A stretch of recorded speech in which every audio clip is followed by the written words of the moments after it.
의무화 이원 화학에서의 입자의 운동에 대해서 확인을 해보겠습니다. 입자는 물질을 이루고 있는 것은 입자라고 우리가 지난번에 배웠었어요. 아리스토텔레스는 연속설을 주장을 했었고 데모크리토스는 입자설을 주장을 했는데 보일이 나중에 제2차관 실험으로 물질은 입자로 이루어져 있다라는 것을 실험으로 증명을 해냈죠. 따라서 우리는 우리 주변에 있는 물질이 매우 작은 입자로 이루어져 있다라는 것은 의심하지 않아도 될 것 같습니다. 그럼 우리 주변에 물질이 입자로 이루어져 있으니까 기체도 입자로 이루어져 있겠죠. 결국 기체도 물질이고 그 물질의 상태가 기체라는 것이니까 기체도 입자로 이루어져 있습니다. 그럼 기체는 어떤 입자로 이루어져 있을까요? 우리 예를 들어 볼게요. 우리 주변에 있는 이산화탄소 기체라든지 혹은 수증기라든지 또 뭐가 있을까요? 수소라든지 또 O2, 산소라든지 질소 이런 기체들을 떠올려 보면요. 선생님이 지금 사용한 이 모든 식들은 공유결합 물질일까요? 이온결합 물질일까요? 네, 공유결합 물질입니다. 그럼 공유결합 물질은 비금속끼리 그렇게 단단하지 않은 결합으로 서로 전자쌍을 내어놓아서 공유한 상태로 존재한다고 했었죠. 따라서 이들은 대부분 분자로 존재합니다. 그럼 분자라고 하는 거는 성질을 지닌 그러니까 성질을 지닌 입자 중에서 가장 작은 입자고 독립적으로 존재한다고 했었어요. 독립적이란 얘기는 이들 입자가 같이 붙어 있는 게 아니라 이렇게 움직일 수 있는 상태를 독립적인 입자인 상태로 있다고 얘기를 할 수 있죠. 자, 그럼 다시 한번 살펴볼까요? 기체는 크기가 매우 작은 분자들인 입자들로 이루어져 있더라. 그리고 그 기체 입자들은 자유롭게 서로 떨어져 있고 입자 사이에는 빈 공간이 있어요. 특히 기체가 그렇단 얘기죠. 근데 이런 입자들은 우리 눈으로 보기가 힘들 정도로 작기 때문에 모형을 통해서 나타내면 쉽게 나타낼 수 있어요. 그래서 기체를 이루는 입자를 아래처럼 동그라미로 거의 작은 동그라미로 표현을 하게 될 텐데 확인을 해보겠습니다. 앞서서 1번, 2번은 선생님이 문장을 읽었던 거라서 한번 읽어보시면 되겠고요. 두 가지 실험이 있는데요. 왼쪽에 있는 주사기 실험부터 한번 볼게요. 주사기를 가지고 일부 공기가 들어간 상태에서 앞쪽을 꽉 막고 위에서 피스톤을 눌렀다고 합시다. 그럼 공기가 빠져나가지 못하게 조절을 잘 해놓은 상태에서 이 공기의 부피가 일부 줄어들 수 있겠죠. 그러니까 많이 줄어드는 것은 볼 수 없겠지만 그래도 어느 정도는 줄어드는 것을 볼 수 있는데 이 내용은 흡사 그 제2차관 실험과 비슷하죠. 그럼 그 이유가 뭐냐? 위에서 누르는 힘을 가했을 때 원래 입자와 입자 사이에는 이런 빈 공간이 있지 않았습니까? 그럼 빈 공간이 줄어든 거예요. 그래서 지금 이 입자를 세워보시면 하나, 둘, 셋, 넷, 다섯, 여섯, 일곱, 여덟, 아홉, 10개. 오른쪽도 하나, 둘, 셋, 넷, 다섯, 여섯, 일곱, 여덟, 아홉, 10. 그래서 입자의 수는 달라지지 않았습니다. 단지 입자와 입자 사이에 있던 빈 공간이 좁아졌다. 입자와 입자 사이의 거리가 가까워졌다고 볼 수가 있겠죠. 그럼 지금 이 실험이 의미하는 게 뭐냐면 입자로 이루어져 있다고요. 누가요? 기체가 입자로 이루어져 있음을 이야기하는 겁니다. 따라서 입자의 종류와 개수나 그리고 입자의 모양과 크기는 누르기 전과 후에 달라진 점이 없고요. 단지 입자 사이의 거리가 누르기 전보다 좀 더 가까워졌다. 그 내용이죠. 자, 그리고 이제 고무풍선 이야기는 우리 앞에서도 배웠었죠. 고무풍선을 불어놓고 방에 한 일주일 정도를 두게 되면 고무풍선의 크기는 줄어듭니다. 그럼 그 줄어드는 이유를 어떻게 설명을 하고 있습니까? 여기 고무풍선을 이루고 있는 고무도 입자로 이루어져 있겠죠. 그럼 이런 입자와 입자 사이에는 이렇게 좀 사이 공간을 확대해 놨네요. 그래서 이 사이에는 공간이 있었는데 그 공간 사이로 기체 입자가 밖으로 빠져나올 수 있었다. 그럼 결국 고무풍선이라고 하는 물질 자체도 입자로 이루어져 있음을 이야기할 수 있는 거죠. 그러니까 빈 공간을 인정하는 것 자체가 물질을 입자로 이루어져 있다고, 물질이 입자로 이루어져 있다는 것을 증명하는 내용입니다. 따라서 같은 종류의 물질은 우리는 지금부터 같은 입자 모양으로 나타낼 거고요. 여기 고무풍선 입자를 핑크색, 그리고 기체 입자를 파란색으로 나타낸 것처럼요. 그리고 기체 입자의 크기가 매우 작아서 이 고무풍선 벽을 이루는 입자 사이의 틈으로 빠져나왔기 때문에 고무풍선의 크기가 줄었다라는 것을 알 수 있는 그런 실험입니다. 자, 그럼 그 입자는요. 빈 공간 사이를 가만히 있지 않아요. 스스로 끊임없이 움직입니다. 알고 있는 고체는 입자 모양으로 나타내게 되면 제자리에서 이렇게 진동하고 있습니다. 굉장히 빼곡히 배열되어 있다는 걸 볼 수 있죠. 우리가 저번에 배웠었던 NaCl과 같은 그런 모습으로 선생님 눈에는 보입니다. 그리고 액체는요, 입자들 사이에 비교적 빠르게 운동하고 있고요. 빈 공간이 고체보다는 좀 넓어진 것으로 확인이 됩니다. 기체는 매우 자유롭고 빠르게 운동하며 빈 공간이 매우 커서 부피가 좀 크겠네요. 그죠? 네, 그래서 각각 상태를 이루는 입자들의 운동을 확인을 해 볼 수 있고요. 자, 입자의 운동에 영향을 미치는 요인에는 온도, 물질의 상태, 입자의 질량 이렇게 세 가지가 있다고 합니다. 그럼 온도는 어떻게 영향을 끼치냐면 여기 있는 액체가 기체가 되려면 여기서 선생님이 온도를 높여주잖아요. 그럼 상태 변화할 수 있죠. 우리가 물을 끓여서 수증기가 되는 것처럼 물일 때는 입자와 입자 사이의 거리가 가까웠지만 여기 열 에너지를 가해주게 되면 입자들이 에너지를 받으니까 그 에너지가 운동 에너지로 바뀌게 되는 거예요. 에너지는 어디 가거나 사라지거나 하지 않거든요. 그럼 받은 에너지가 다른 형태로 변환이 될 수는 있겠죠. 그래서 액체가 받은 열 에너지가 그 입자의 운동 에너지로 바뀌어서 더 자유분방하게 움직일 수 있게 되니 기체가 될 수 있다. 이렇게 이해할 수 있겠죠. 그럼 온도가 영향을 바꿀 수 있고요. 그다음에 물질의 상태가 물론 온도에 따라서 상태가 바뀔 수도 있겠지만 다른 압력의 조건이라든지 어떤 놓여진 매질의 조건이라든지 다양한 조건에 의해서 물질의 상태가 바뀐다 하더라도 입자의 운동에 영향을 줄 수 있고요. 그다음에 입자가 좀 가벼우면 질량이 작으면 좀 더 운동성이 좋겠죠. 그래서 더 활발하게 움직이는 경향성을 띠기 때문에 입자의 질량도 입자의 운동에 영향을 미친다라고 볼 수 있습니다. 그럼 선생님이 방금 설명했던 내용을 다시 한번 정리를 해보면요. 온도는 높을수록 입자의 운동이 활발해진다. 입자의 질량은 작을수록 더 활발하게 움직인다. 그리고 물질의 상태는 기체가 액체보다 더 활발하고 그리고 액체는 고체보다 더 활발함을 알 수 있습니다. 입자 운동에 의한 현상 첫 번째 증발을 알아보겠습니다. 증발이라고 하는 건요. 쉽게 생각하시면요. 우리가 물을 한 컵 이렇게 떠놓게 되면 이 물을 한 컵 떠놓고 1시간은 너무 측정하기 짧은 시간일까요? 네, 한 24시간 두었다고 합시다. 그럼 24시간 두게 되면 물의 양이 줄어들겠죠. 그럼 이 물의 양이 줄어드는 이유는 뭘까요? 여기 있던 표면에 있던 물 입자가 이렇게 수증기로 날아간 거예요. 상태 변화를 해서. 그럼 얘네들은 왜 날아갔을까요? 우리가 여기에 열을 가했습니까? 에너지를 가했습니까? 네, 그런 적이 없죠. 여기 있던 물 입자들은 스스로 이렇게 자유롭게 운동을 하고 있는데 이 표면의 입자들이 스스로 수증기가 되어서 날아가는 현상을 우리는 증발이라고 얘기를 하는 거예요. 따라서 액체를 이루는 입자가 스스로 운동을 하다가 액체 표면에서 기체로 변하는 현상을 증발이라고 하고요. 어항의 물이 시간이 지나면서 점점 줄어드는 거라든지 이런 현상들이 증발의 가장 대표적인 예가 되겠습니다. 그럼 여기서 핵심은 뭐냐면은 표면이에요, 표면.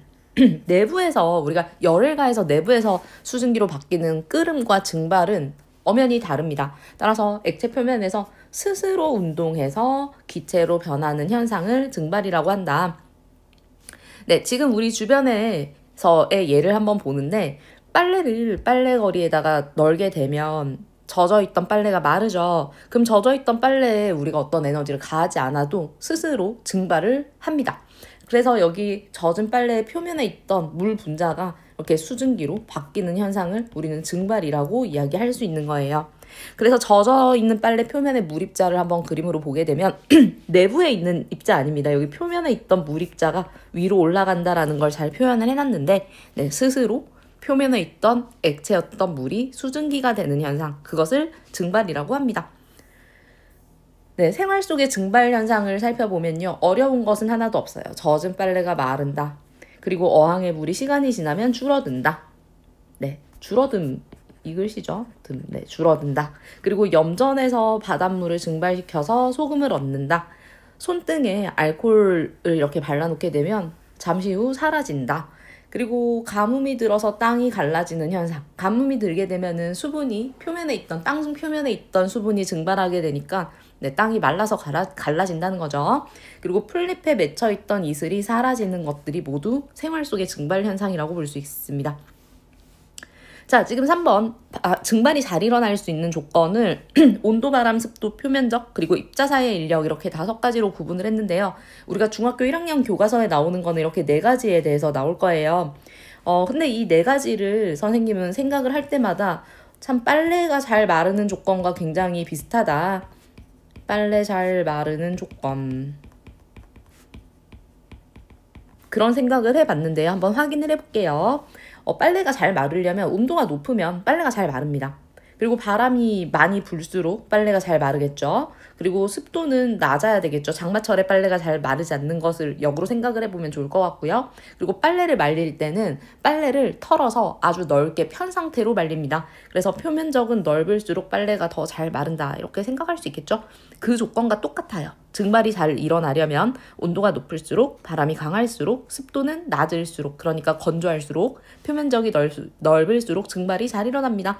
여기에 있는 4가지 예들은 읽어보면 다 습득할 수 있는 그런 지식들일 거고요. 그리고 마지막으로 있는 입자사의 인력인데 우리가 공유결합과 그 정전기적 인력에 의한 이온결합을 배웠었기 때문에 입자 사이의 인력에 대해서 어느 정도는 인지를 하고 있을 거예요. 그래서 이해를 할 수 있을 거라고 생각을 합니다. 자, 입자 사이의 인력인데요. 선생님이 지난번에 입자 사이의 인력이 크면 녹는 점, 끓는 점이 높다고 했었죠. 그러면 증발되기도 힘들지 않을까요? 입자 사이의 인력이 굉장히 강하면 이렇게 인력이 강한 상태로 컵 속에 들어가 있다면요. 이 입자가 밖으로, 표면에 있던 입자가 밖으로 빠져나올 때 주변에 있는 입자가 이 입자들을 막 잡아당기는 힘이 강하다면 표면으로 올라오는 증발 현상이 일어나기가 힘들겠죠. 따라서 입자 사이의 인력은 작아야 증발이 잘 일어날 수 있습니다. 그런 예로요. 우리가 알코올을 손등에 발라놓으면 바로 날아가는 걸 볼 수 있지만 물은 알코올에 비해서 증발되는 그 속도가 좀 느리다라고 생각할 수 있죠. 아마 경험은 있을 거예요. 따라서 에탄올은 왜 더 빨리 마를까? 같은 양일 때 인력이 더 작습니다. 물 분자끼리의 인력과 에탄올 분자끼리의 인력을 비교하면 물 분자는 공유결합 치고는 꽤 높은 인력을 갖기 때문에 우리가 저번에 표면장력이라고 하는 것도 이야기하지 않았습니까? 따라서 물은 인력이 강해서 에탄올보다 더 늦게 증발하는 거예요. 자, 다음 페이지에 나오는 증발과 끓음의 비교는, 그러니까 끓음이 증발이 아니라는 이야기를 하고 싶은 거예요. 요 단락은요. 그래서 증발과 끓음은 다르다. 자, 증발이 어떤 건지는 봤던 내용 그대로입니다. 액체 표면에서 일어나고 영하의 온도에서도 증발은 일어날 수 있습니다. 그래서 모든 온도에서 증발은 일어날 수 있고 발생되는 원인은 입자 스스로 운동하는 현상 때문인 거죠. 근데 끓음은요, 에너지가 가해져야 돼요. 에너지가 가해지는 게 열 에너지가 가해져야 되겠죠. 어떤 액체가 끓는 점 이상의 온도가 주어져야 끓기를 시작합니다. 그래서 발생 원인은 외부로부터의 열이 되고요. 끓음은 증발과 다르게 표면뿐만 아니라 내부에서도 기화 현상이 일어나는 거예요. 선생님이 지금 기화라고 이야기를 했는데 기화라는 것은요. 액체가 기체가 되는 상태 변화를 얘기하는 거거든요. 근데 지금 증발도 끓음도 모두 기화예요. 왜냐하면 액체에서 기체로 바뀌는 건 공통적이니까. 그렇지만 둘의 차이점은 뭐였습니까? 증발은 표면에서만 스스로, 끓음은 내부에서도 그리고 외부에 열 에너지가 가해졌을 때. 또 하나 더 체크를 한다면 증발은 어떤 온도에서든 일어날 수 있다는 거, 물론 효율은 다르겠지만, 그러나 끓음은 끓는 점 이상의 온도가 주어져야 끓음이 시작된다라는 거, 그 차이점 볼 수 있고요. 그림으로 나중에 이제 마지막으로 정리를 해보면 그 증발은 표면에 있던 물 입자가 올라가는 거, 끓음은 표면에 있는 물뿐만 아니라 내부에 있던 물도 올라가는 것을 그림으로 확인할 수 있습니다. 물질이 스스로 운동하는 게 두 번째 확산이라는 증거가 있어요. 확산은 뭐냐면요. 선생님이 수업 시간에 방귀 냄새가 퍼져나가는 것이라고 선생님이 설명을 했었었는데, 확산은요. 물질을 이루는 분자들이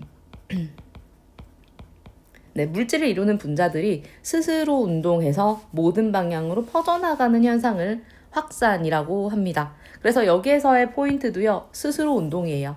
선생님이 지금 물질이 스스로 운동하는 증거, 증발, 확산이 있다고 여러 번 강조를 했었었는데 확산 마찬가지로 입자가 스스로 운동하는 예이다 보니까 스스로라고 하는 단어에 좀 중점을 두고 보시면 되겠습니다. 네, 방 안에 향수병의 마개를 열어놓으면 시간이 지나면 방 전체에 향수 냄새가 퍼져나가죠. 향수가 어떻게 된 거예요? 열 에너지를 가한 것도 아닌데 입자가 스스로 움직였기 때문이다. 이렇게 해석할 수 있죠. 그래서 향수 입자가 스스로 운동하여 공기 중으로 퍼져나갔기 때문이다. 그럼 향수 냄새뿐만 아니라 우리 주변에서 정말 많은 확산 현상을 볼 수 있는데요. 우리가 음식을 부엌에서 해도 방 문을 열어놓으면 방에서도 음식 냄새를 맡을 수 있는 그런 것들도 다 확산에 속합니다. 전기 모기향을 피워놓으면 한쪽 부분에 모기향을 피는데도 모기가 집안에 있던 모기가 쫓아지죠. 그거라든지 그 다음에 마약 탐지견이 냄새로 마약을 찾는다든지 멀리서도 꽃향기, 향수 냄새, 음식 냄새 등을 맡을 수 있다든지 그리고 이제 마지막으로는요. 우리 새집증후군이라고 하는 게 뭐냐면 신축 아파트로 이제 처음에 이사를 갔었을 때 내장이라고 해야 되나요? 그 내부 자재에서 우리 몸에 좋지 않은 그런 물질들이 기체 상태로 조금씩 새어 나오게 됩니다. 그러면 그 해로운 물질 때문에 머리가 아프다거나 아니면은 악취가 난다거나 하는데 그걸 그때 우리가 겪게 되는 어떤 피로도 그리고 불편함을 새집증후군이라고 하죠. 그럼 새집증후군이 생기는 원인이 뭐냐? 확산 때문인 거예요. 건축 재료에서 스스로 입자가 운동을 해갖고 스물스물 기어 나오더라는 거죠. 그래서 이것도 기체 속에서의 확산의 예가 될 수 있습니다. 그럼 이 기체 속에서의 확산이라는 거는 네, 매질이 기체인 거예요. 선생님이 매질에 대해서 설명을 한 적이 있었나요? 네, 매질이라고 하는 거는 어디에서 움직이는지 그 입자가 움직이는 공간을 이야기합니다. 그러니까 선생님이 지금은 선생님도 공기 중에 있거든요. 그럼 선생님이 지금 존재하는 매질은 공기예요. 근데 선생님이 잠수를 한다고 물속에 들어가잖아요. 그럼 선생님이 운동하는 매질은 물인 거예요. 선생님이 우주여행을 한다고 진공에 놓여 있다고 합시다. 그러니까 우주에는 진공이니까. 그럼 선생님의 매질은 진공이 되는 거예요.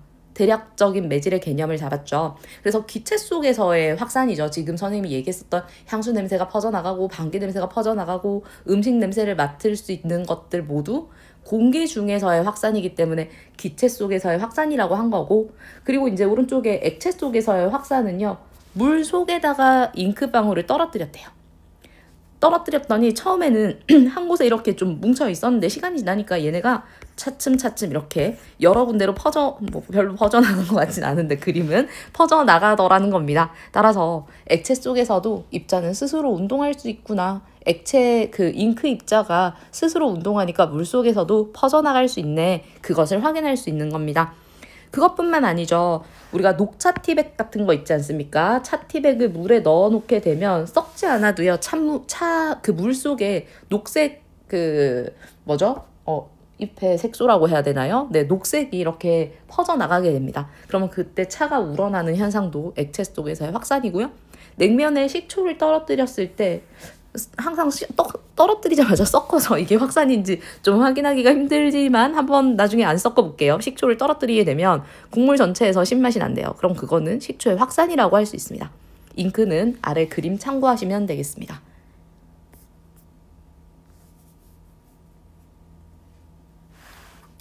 확산이 잘 일어나는 조건 한번 확인해 보겠습니다. 냄새가 어떻게 하면 더 잘 퍼져나갈까를 고민해 보시면 답은 다 나와 있네요. 우리가 화장실 냄새가요. 공중 화장실을 들어갔다고 지금 상상을 해볼게요. 여름철과 겨울철을 상상을 해보면 물론 둘 다 냄새가 날 수 있어요. 그렇지만 여름철에 조금 더 같은 그 악취일 때 여름철에 좀 더 심하다라는 거 생각할 수 있을 텐데 그 이유는 온도가 높으면 입자의 운동이 더 활발하겠죠. 왜냐면은 온도가 높다라는 거는 열 에너지가 주변에 많다는 얘기고 그 열 에너지를 받은 입자는 더 빠른 운동 에너지를 갖기 때문에 우리 코에 오는 속도나 양과 확률이 굉장히 높아지기 때문이에요. 따라서 온도는 높을수록 확산이 잘 일어난다. 그리고 입자의 질량은 가벼워야 잘 이동할 수 있겠죠. 가벼우니 잘 이동할 수 있겠죠. 그래서 입자의 질량은 작을수록 그리고 물질의 상태는 기체 입자가 더 가볍겠죠. 그래서 기체가 액체보다 그리고 액체가 고체보다 더 확산이 잘 일어납니다. 그리고 어떤 상태에 놓였느냐. 선생님 매질은 아까 설명을 했었죠. 매질은 방해하는 어떤 요소가 없으면 확산이 잘 일어납니다. 근데 진공 중에는요, 공기가 없잖아요. 그럼 어떤 기체 입자도 없다는 얘기잖아요. 그래서 어떤 물질이 퍼져나갈 때 방해되는 것이 전혀 없는 진공 속에서 가장 확산 속도가 빨라요. 그리고 두 번째는 기체, 그리고 액체 수도, 이렇게 볼 수 있습니다. 네, 그리고 이제 향수 입자의 증발과 확산은요, 한번 확인을 해보시면 지금 계속 했던 내용이라, 네, 알 수 있을 텐데, 그러니까 향수 입자가 퍼져나가는 그 과정을 보게 되면 두 가지 다 일어난다라는 거예요. 그냥 두 가지 다 확인을 해보세요. 그럼 향수병이, 이렇게 생긴 향수병이 있는데 선생님이 뚜껑을 여기 열어놨다라고 합시다. 그럼 처음에는요, 어떤 일이 일어날까요? 여기 향수를 구성하고 있던 이 많은 입자들 중에서 표면에 있는 입자들이 증발하기 시작할 거예요. 그쵸? 그럼 증발한 향수 입자가 어떻게 할까요? 밖으로 이렇게 빠져나오겠죠. 그리고 군데군데 사방으로 이렇게 흩어져서 확산이 될 거예요. 그럼 지금 이 표면에서 일어났던 1번 과정은요, 증발이라고 할 수 있고요. 그 다음에 밖으로 나와서의 과정은 2번 과정은 확산이라고 할 수 있겠죠. 네, 교재 18페이지에 있는 암모니아와 염화수소의 확산만 한번 실험 확인해 보겠습니다. 이 문제는 이 단원이 시험 범위일 때는 항상 출제되는 내용이고요. 그리고 여기에 있는 암모니아수와 염산의 분자량이 다르다라는 것을 이해를 하면 너무나도 쉬운 내용입니다. 자, 우리가 앞에서 1권에서요, 암모니아의 분자식이 어떻게 됐었는지 한번 기억을 해볼게요. NH3였어요. 그리고 진한 염산이라고 적혀있는 염화수소죠. 그럼 염화수소하고 염산의 차이점이 뭘까요? 사실 화학식은 둘 다 공통적으로 HCl로 씁니다. 선생님 여기다가 한번 정리를 해볼게요. 염산은요, 흔히 말하는 염산은 물에다가 염화수소 기체를 녹인 거예요. 염화수소는 상온에서 기체이니까 염화수소 기체라고 해도 되겠죠. 얘가 여기 녹아 있으면 우리가 그걸 염산이라고 하는데, 그 염산의 농도가 낮으면요, 묽은 염산이라고 하는 거고, 염산의 농도가 높으면 네, 진한 염산이라고 하는 거예요. 그러니까 염화수소 기체를 얼마나 물에 녹였느냐, 그 농도에 따라서 염산이 묽은 염산이 되기도 했다가 진한 염산이 되기도 하는 겁니다. 이해하셨죠? 그럼 염산 말고 염화수소라고 이렇게 직접적으로 쓰는 때는 뭘 얘기하느냐? 그냥 그 염화수소 기체 자체예요. 기체였던 HCl을 염화수소라고 합니다. 그럼 이제 정리를 해보면, 화학식으로 정리를 해보면요, 염산이란 물 더하기 HCl이고요. 염화수소라고 하는 거는 그냥 HCl이에요. 정리할 수 있겠죠? 네, 그러면 바로 위로 올라가 보겠습니다.